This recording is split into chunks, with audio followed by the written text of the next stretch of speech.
Art from Africa. For a long time, the exotic or tribal art labels were stuck to everything that came from Africa. Contemporary African art has left colonialism and the utopias of the 1970s behind. Africa today sets the trends that are felt worldwide, and Angolan artists have a share in it.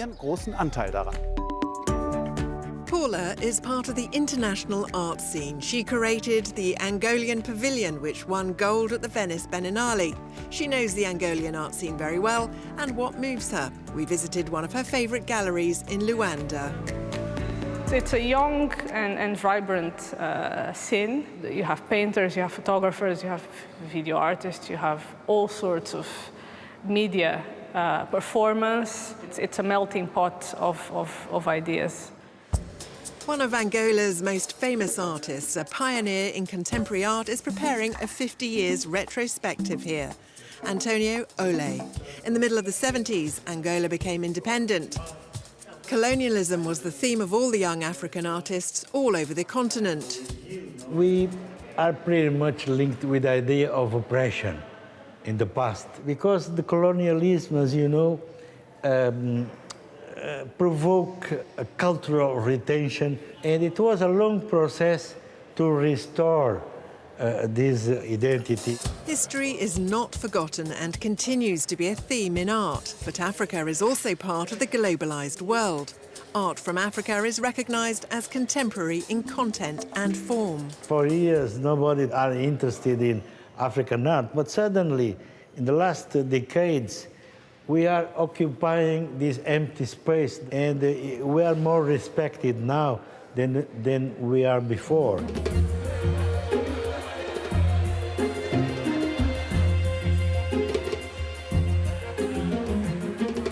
Today, Angolan artists live and work all over the world. This influences their work and at the same time changes the perception of Africa in the world. Conversely, artists come here to work at the place of their origin. AYANA V. Jackson is an American photographer with a scholarship at Luanda. She's become known for her works on African-American identity. We're mentally stuck in the idea of Africa as traditional.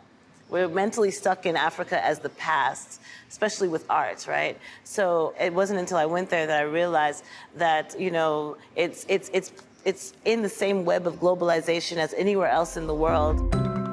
AYANA works on her new project with Angolan artists. She transforms herself into mythically inspired incarnations of African women.